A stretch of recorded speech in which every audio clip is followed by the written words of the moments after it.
Hello everyone, my name is Dylan Hamilton and I'm back here with a fourth week of my Minecraft murder mystery level. I've done quite a bit more progress than usual, though as you can see it is still unfortunately not done.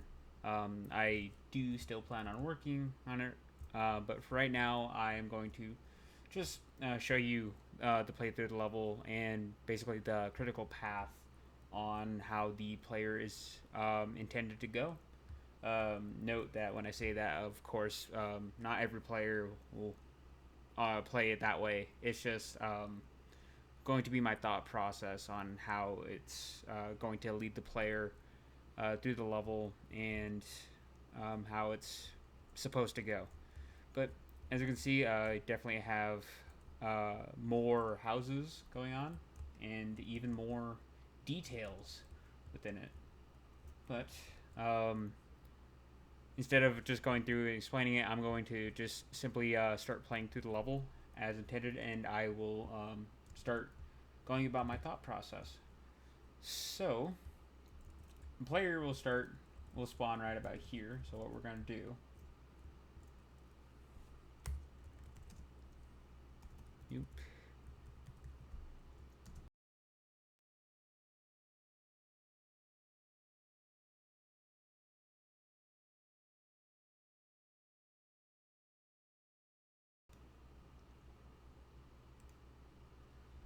and now we're at the spawn point. So this is how the player is going to start off the level. They're going to start off in this space. Now, if they look around, they can see that they're spawned right in front of their uh, suspect center. Just to get into a quick tutorial about this, I have added actually a little tutorial manual right here, and a little inside joke right here. This is because after my last recording, someone pointed out that I had a spelling error right here. I misspelled steak, meaning someone lies with that steak, and instead put it as meat. So just had a little Easter egg instead of just changing it. Decided to have some fun with it. But basically, the purpose of this is that you're going to have three suspects that you're investigating. You're going to have Robert, Noah, and Travis. Now, if you flip the switch, you're going to be met with a sign saying, "Are you sure?" along with the button. If we look back in here, there's really nothing. Press that button, and it's going to have the conclusion. And if we read it, so it's going to be Robert's conclusion. It's going to say, case success. Robert has been arrested. It'll tell the story, and after all, we'll finish off with the actual result. A little bit of spoilers for what's ahead, but I've also made sure to keep these trapdoors up here so I can just easily like reload or put the conclusions back once someone put them. Yeah. But going back, the this level is meant to be played at in a nighttime setting, so I'm going to change the time to night, where everything starts going dark. But when the player spawns here, they're going to be met with this pathway as we saw earlier. And if they walk, they can see like into the window where there's going to be like a bunch of light shining. There's even going to be like these torches to signify like grab their attention as they like walk up to here. There's going to be like a bunch of light, and then they're going to be met with the murder scene. Now, on here, there's not much on the body. This body is meant to play as like a mod. The player could grab stuff off the body. However, it is highly recommended they don't for the sake of this playthrough because I don't have any other means of putting the body back. So But there is going to be a little crate right here, which is going to have the on-site autopsy and information about the three suspects. So if we take all these, we can read the report. It tells us about the victim, Alexis Thrud, and their age, gender, cause of death, struck multiple times with a sharp object. The injuries, which was 7 lacerations, all of which were on the torso. This is reflected on by the red shirt right here. Typically, she would wear a pink shirt, but in this case, it's red. The instrument used. There was no murder weapon found at the scene.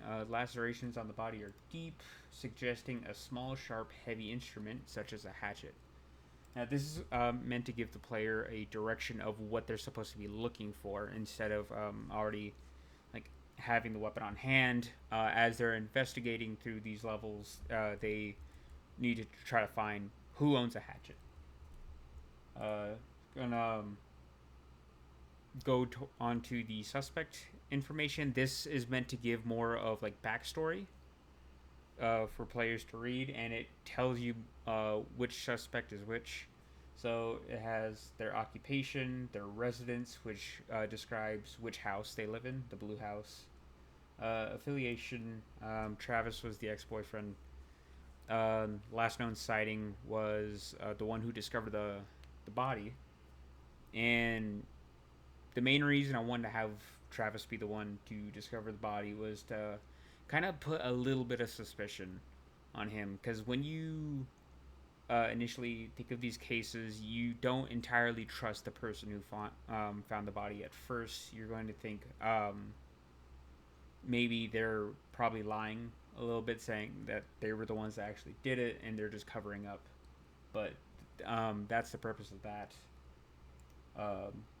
It also has some notes of the person, either their personality or their relationship with the victim.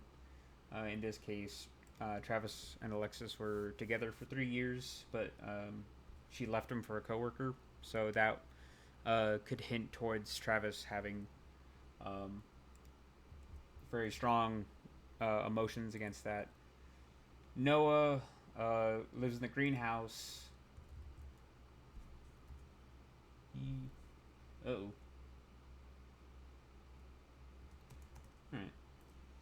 Lives in the greenhouse. Basically, the story with him is that he has been known to stalk Alexis from across the street. He is a neighbor. I keep accidentally pressing E. He would be the one that lives right across the street.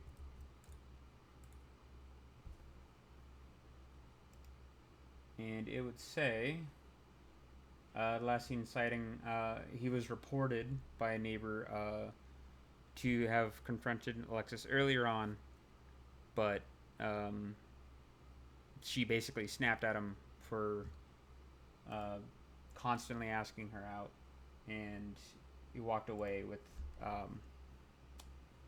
a displeased look on his face. The notes: he's socially awkward, he seemed apprehensive when questioned about the victim and all that. Then we have Robert, who lives in the gray house, catty corner. He doesn't have that strong of a connection with Alexis, as the previous 2 suspects have. So he's basically set to be like the farthest away.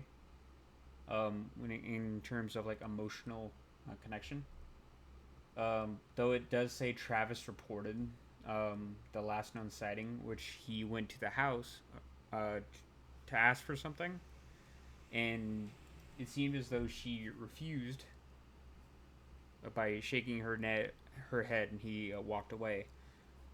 Another thing I wanted to put was for Travis to be the one to report it, as like another way of like him trying to cover up.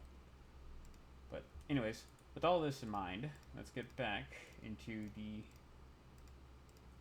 the rest of the level. So around here, there's quite a bit of set design at play, and the whole purpose of this level is just to explore around. And we can look into like drawers and see like a note from Jeff about giving her cookies. All that. Jeff would be the person that Alexis left Travis for. Like you can basically open certain things. I am still not finished with this level, so a lot of stuff is not in place still. But if we go down here, we can open this door and see there's like a little bathroom. If we open this, we can just see some brushes and all that, which will come into play later. But over here, there's a door that's been left open, and a light is on. So like this is meant to like attract or draw the player in, because like if we come down this hallway, we're going to see two doors, one over on the left, one on the right. This one's open, so it's already like inviting the player in. So we go in here, search the drawer. We find a note with a reminder to pay Robert. We also find Alexis's diary that specifically has the final entry. Now, this is a lot to read, as it is 8 pages long. I'm not going to get into all of it, but I'm going to give a synopsis. It's basically Alexis talking about her last interactions with the 3 suspects. How Travis called her at work and was trying to like get her to talk with him and try to get back together with her, but she just didn't want to, and he sounded irritated. Noah, when she got back home from work, he basically tried to confront her again about asking her out, and she didn't like that, so she snapped. And then Robert tried to ask her for her payment, but she couldn't provide it. But in here, we also see some clothing from her, and we can just continue on as there's really not much left. Coming in here, it's a dark room. Intentionally, the light was left off as to like keep any light from shining through and allowing the player to like continue like go into the door on the right first. But there's not much in here at the moment, so as of right now, it's a spare bedroom. It would have been a place where Travis would have slept if he was hanging out. Going into over here, we can find a laundry room with a chest in the back, and all of this is going to have a bunch of poems written by Noah, and it's further talking about how he was basically just obsessed with Alexis. But we also see some like flowers, like a bit of color in the corner with a note or letter from Travis, and that's basically him talking or him wanting to get back together with her still. But there's some notes will have like this description, like a handwritten letter from Travis to Alexis found next to some flowers, basically just to give some further context to each thing. But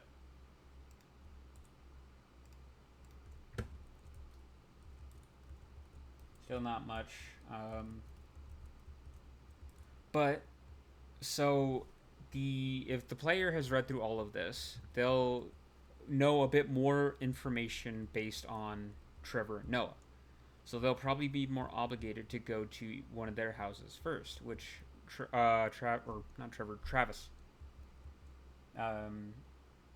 Travis being in the blue house and Noah being in the greenhouse across the street.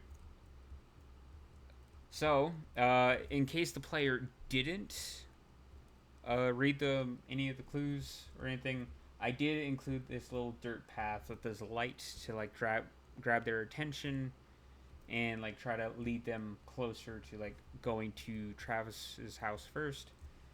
This is also due to the fact that Travis, the initial opening is like a far walk, and people are like, if the player didn't have this opening right here, they would probably be more obligated to go across the street to Noah's house first.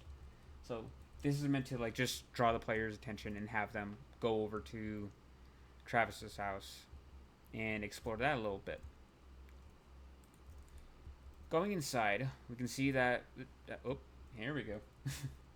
We can see that the house is a bit more dark. There are going to be levers around certain rooms that will have a light switch, but as we can see, there's also a bunch of bats in here. So, give me 1 second.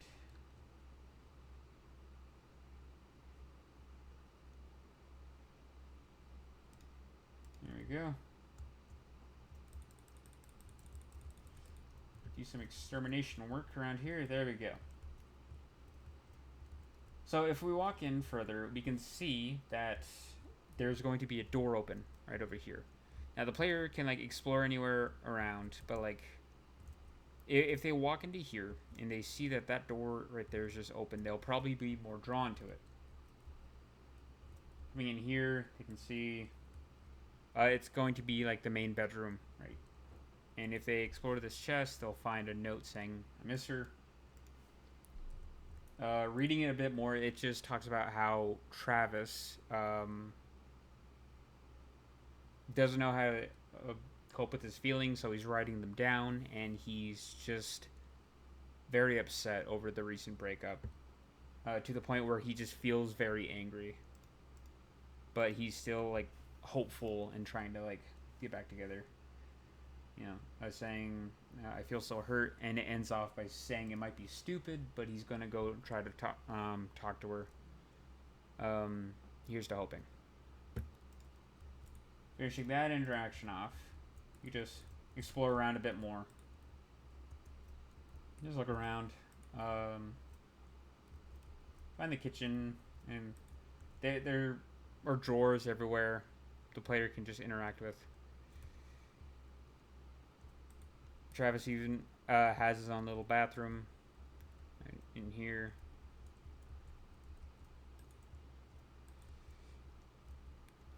He'll have his own car, and there's going to be a couple of drawers or desks underneath a lamp. Like the light over here is also kind of meant to like draw them in, along with the just the shape of everything, or the line of motion. Since like if we turn around here, we'll just see just like, you know, the desks just sitting right there. But here it talks about a project that Travis wanted to work on, and for this project he needed to grab a axe from Robert across the street. So immediately we know that Travis has an axe, and he uses it to just chop down that tree over there. But we know that he's in possession of it as of right now. We also come into this one and we see a handwritten letter to Noah.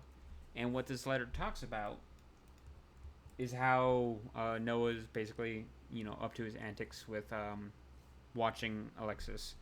And this is basically a letter from Travis telling him to stop. However, he doesn't send it because Alexis doesn't really want any confrontation at the time. So he just held on to it. There's also going to be some more storytelling over here. Like if we look in, we can find some of Alexis's clothing that she left behind. She forgot over at his house. It's even brought up in one of the notes. The one that says, "I miss her." Oh. I forgot to mention, we play as a Detective Pufferfish. So, since the last time I ended up getting new skins, I definitely got mods to help with the aesthetics more. So, pretty happy with that one. But we also have a spare bedroom over here that just doesn't have anything. It'll have some more storytelling components later on after I add some more stuff in. But here we go. Now that the player has explored all of Travis's house, not including like the backyard, like they can go around and explore, but as of right now they're not going to find much. They can then just explore around a bit. to the placement, like they can look around over here. I have I've already made a cop car in the past, but I decided to move it and place it around here to like basically act as like an illusion of choice to the player. Not really, but when they see this, they see that the car's blocking it, and it's not really uh, like an invisible barrier or anything, or it's not like this where it's just straight up a blockade, but it's a car that's been parked there, you know. And the player will look at that like, oh, I can't go there because, well, someone just parked there. But with this being like the farther point down the street, when the player comes over here, if they take like the main road or if they just come across, times that. Oop. If I can spell. There we go. Coming across, they'll probably be, or they'll most likely be more obligated to like stop by Noah's house first because it's going to be like the first along the way. Like it's going to be right here, and his house is meant to more reflect his personality, as he is socially awkward and he doesn't really like leave the house much. So like his grass is like definitely overgrown. There's going to be like dirt patches all over the place, dandelions and all that. And we're also going to see that the shutters are mainly going to be closed. But walking in here, we open up the place and we'll find like a bunch of like trash, so like carpets and all that, and a bunch of just bat friends around the place. Yeah, if we look in the fridge, we'll see like a bunch of energy drinks and just not a lot of food. See some suspicious stew, maybe some milk, all that. But exploring around a bit more, we'll see that Noah doesn't have like a lot of rooms in here. Just a bathroom, and looking in this drawer, we'll find like a dry toothbrush, which is like the best thing I could find. But also has some toilet paper right there. But if a player comes into here, flicks the switch, they'll see Noah's room. They can interact with the blinds. If they look into the closet, they'll find like a bunch of paper. They'll find a note that says, "What does she see in him?" Which it talks about how he's been watching Alexis and he sees that she's getting bored with being with Travis, even though Travis can't initially see that. And basically saying, that she should just leave him and get with Noah. The player will also find a spyglass right next to the note, and what they can do is if they explore or bit, like you can see that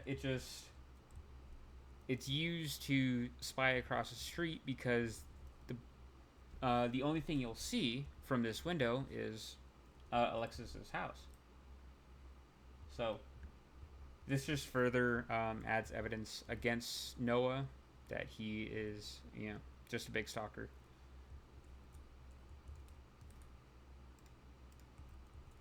However, we'll also find an iron door that we can't interact with no matter how much I'm clicking. But if we look in this drawer, we'll find a to-do list. And if we read the to-do list, we'll see just Noah having written some stuff down before, forgetting about him. The thing at the bottom says, "Find the stupid key to the room." Indicating he's lost it, and now we need to find it. So, if we look around the house a bit more, we can definitely look through everything. If we look through out back, we can see there's another door immediately to our left. We can see there's just a laundry room, some spider webs. Looking into here, we'll see that there is a bunch of dirty laundry that Noah just doesn't do. You know, so it's just in here. But we also see that there's the room key. So the room key is going to be in the chest. We can use that to come all the way back here. And open the door. Now it's going to be like it has a curtain, and this is meant to like draw in like a big reveal, right? Or like not big, but like a reveal. Walk in here, turn on the light, and we're just going to see it is essentially just a shrine. It's going to have brown hair, an old makeup brush. We're going to have Alexis's pink shirt on that, and yeah, it's going to be a weird sight. There's going to be candles everywhere, pink makeup, white, a bottle which we can assume was from Alexis's trash, but we can open this and we can see a list of Alexis's favorite books, which is why there's like bookshelves right here.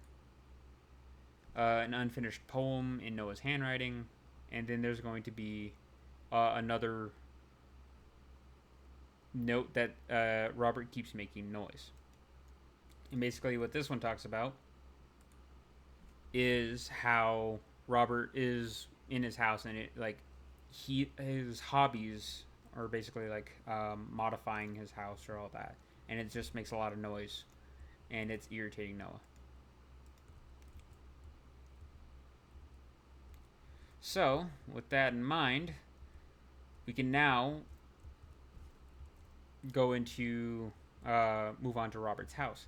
But what I wanted this to do, like this whole system right here, this is meant to be like a tutorial system, a little bit, as this is going to be like the first iteration, and we'll see this being used later on in the level.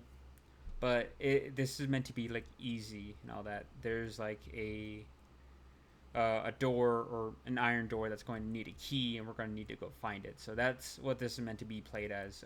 Just simply teaching the player about that little system that they're going to have to do. So now we make our way over to Robert's house. Come inside. You can see there's still more bats in here. If we look around, see that Robert, you know, just his room's right here. Just look around a bit more. There's not going to be anything there of importance, but look around a bit more. See the drawers. And then if we look to our left, it's going to be almost like a sliding door effect. Going to see like a bigger room, and it just reveals like this is his hobby, and like there's a lot in here. Flick the switch over, and you know it just lights up everything.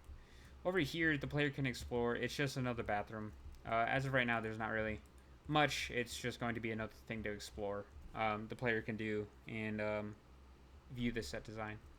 There is a lot of bats, so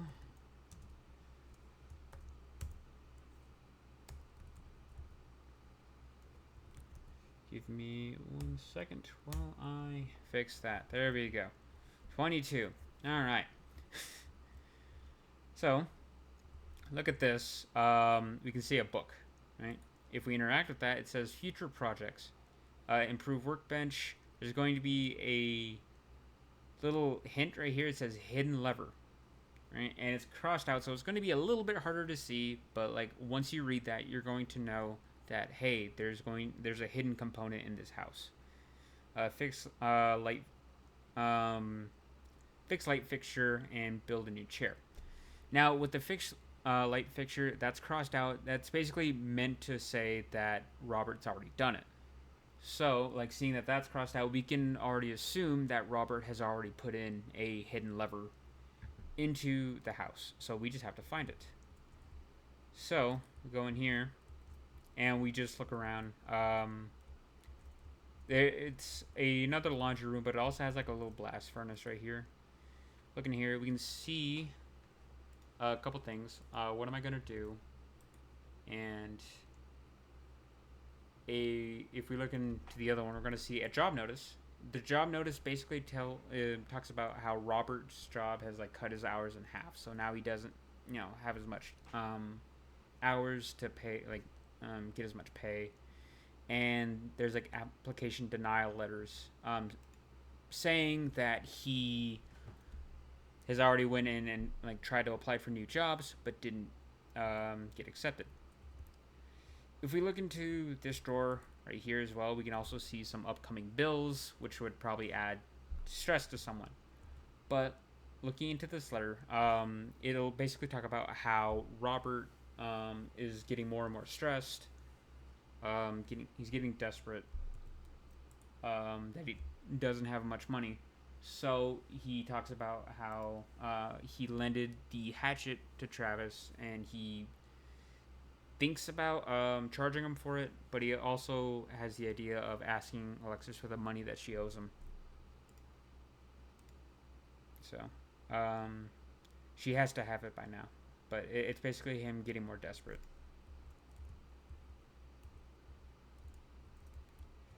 Put that. We can also see a receipt for a skull painting. Now, looking around a bit more, like if we didn't initially go to that, we can see like into the backyard. Robert has like a shed over here, and once again, this is where that lever comes into action. We place it right here, flick the switch, and we could just go in there. But seeing that this iron door is here, we now know that, hey, we have to go find a lever. It probably has to do with that hidden one that we saw earlier. But with the receipt for a skull painting right here, we can have a clue that it probably has to do with the skull painting right here. The player can like go around and like try to check every corner for like a hidden lever or all that, but that piece of paper is basically meant to like push them in the right direction and like have them look right here. Now if we go through, we can see that there is a lever on the other side of the painting. If we flick that, we can hear a piston moves, and we turn around, and now we can see that there's an opening where what used to be crafting tables. If we go there, we can see a note with frantic handwriting and a shed key. Keep in mind the way that this level is meant to be played. As right now, I have like the room key, but that's because I'm in creative mode. Ideally, that this key would be used on the other room, and we can't really get it back. Same with this one. So, assuming that we don't have this, we're going to find the frantic handwriting, which basically is going to be some hard evidence against Robert, talking about how he's very upset that Alexis didn't have the money, and basically being on like his last straw and all that. He just like he knows she has it, even though in all reality she doesn't. So he talks about how he's bringing his axe along if he has to bring teach her a lesson and all that, or tear up her place and teach her a lesson, all that. It is also worth noting that the other thing, or the other note that talks about his, let me see, what am I going to do? It states that he gave Travis a spare axe. Not like his axe, he gave him a spare, so he has extras. But we put this back, and we take the shed key all the way to the shed. Put it, and if we walk in, we can see that there's going to be a blood stain on the floor. Walk in, and there's going to be like a collection of different tools and all that, but our eye will most likely be drawn to like the red because that's the color that just pops out immediately in this chest, compared to like the white and brown. It's a brighter color, and if it's surrounding this axe, which is a blood covered axe, that's some pretty hard evidence against Robert in this case. So after having found that, the player will have to travel all the way back here and now be faced with the suspect center once again. And through this, they're going to, click on Robert's thing, press it, and then get the outcome and win the case. Any other buttons will just simply not work. But that is how the game is initially meant to be played. That's the critical path, and how the design intentions to how to guide the player through, and how it's to teach the player a bit more. As I've stated, it is not a finished level yet. I do want to go through and add more details into all the houses. As we can see, this one is very detailed, whereas the other ones weren't as detailed. I wasn't able to get around to them.